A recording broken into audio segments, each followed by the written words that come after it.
Assalamualaikum warahmatullahi wabarakatuh. Yang terhormat kepada Bapak Apriandi SE/AK MM selaku dosen pengampu mata kuliah Auditing 1. Sebelumnya, perkenalkan nama saya Andi Nugraha dari program studi akuntansi. Di video ini saya akan mempresentasikan menganalisa kasus audit. Nah, di sini saya akan membacakan kasusnya dulu, lalu setelah dibacakan kasusnya saya akan menganalisa kasus tersebut. Dan untuk kasusnya di sini Komisi Pemberantasan Korupsi KPK menetapkan Bupati Bogor Ade Yasin sebagai tersangka pemberi suap terkait audit laporan keuangan pemerintah Kabupaten atau Pemkab Bogor, Jawa Barat. Ade Yasin diduga memberikan sejumlah uang kepada tim auditor dari Badan Pemeriksa Keuangan Kantor Perwakilan Jawa Barat atau BPK Jabar demi mengejar predikat wajar tanpa pengecualian atau WTP. Selain Ade, terdapat 7 tersangka lain dalam kasus ini. Dari pihak Pemkab Bogor ada Sekretaris Dinas Pekerjaan Umum dan Perumahan Rakyat atau PUPR kepada Subbidang Kas Daerah Badan Pengelolaan Keuangan dan Aset Daerah atau BPKAD serta pejabat pembuat komitmen atau PPKK Dinas PUPR Kabupaten Bogor.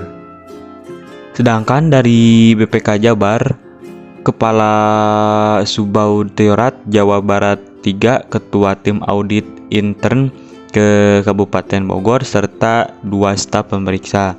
Ketua KPK Firly Bahuri menjelaskan kronologi terjadinya peristiwa transaksi pemberian uang agar auditor BPK Jabar memberikan laporan keuangan Pemkab Bogor pada 2021 untuk mendapatkan predikat wajar tanpa pengecualian atau WTP.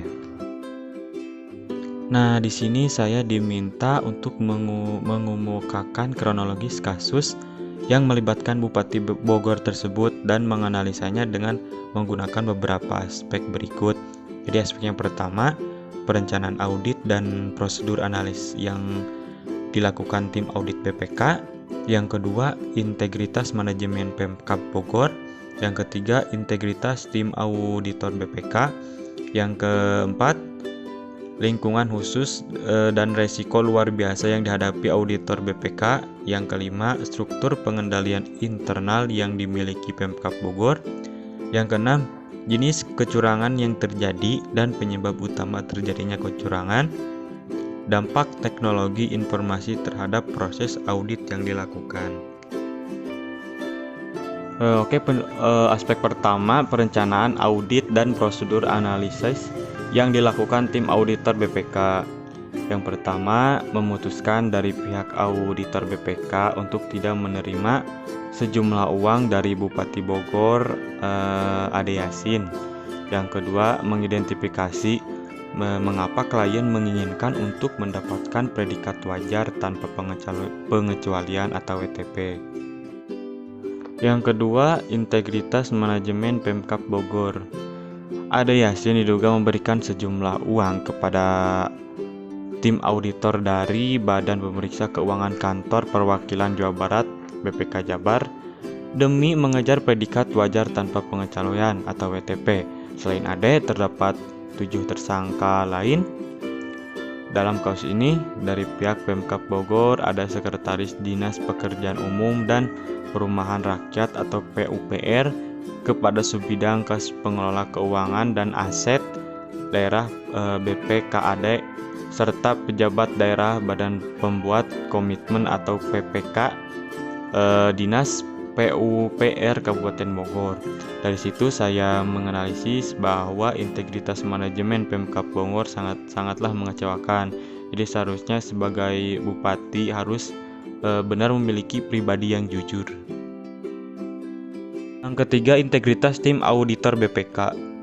Dan untuk tim auditor BPK, menurut analisis saya, tim auditor BPK tidak konsisten dalam tindakan-tindakan yang seharusnya sebagai tim audit mempunyai sikap yang teguh mempertahankan prinsip, tidak mau korupsi, dan menjadi dasar yang melekat pada diri sendiri sebagai nilai-nilai moral. Yang keempat, lingkungan khusus dan risiko luar biasa yang dihadapi auditor BPK. Masalah yang dihadapi auditor itu berupa risiko dalam pengerjaannya, yaitu risiko-risiko yang sering dijumpai auditor dalam setiap pekerjaannya. Risiko dalam auditor berarti bahwa auditor menerima suatu tingkat ketidakpastian tertentu dalam pelaksanaan audit. Yang kelima, struktur pengendalian internal yang dimiliki Pemkab Bogor. Dari struktur pengendalian internalnya, Pemkab Bogor memiliki keyakinan yang memadai bahwa tujuan-tujuan akan tercapai. Namun di sisi lain, Pemkab Bogor tidak menjalankan upaya pencegahan atau pengurangan risiko. Yang keenam, jenis kecurangan yang terjadi dan penyebab utama terjadinya kecurangan. Jadi jenis kecurangannya yaitu berupa suap kepada tim audit BPK agar auditor BPK Jabar memberikan laporan keuangan Pemkab Bogor pada 2021 yang mendapatkan predikat wajar tanpa pengecualian. Dan untuk penyebab terjadinya suap kepada auditor BPK yaitu demi mengejar predikat wajar tanpa pengecualian. Yang ketujuh, dampak teknologi informasi terhadap proses audit yang dilakukan.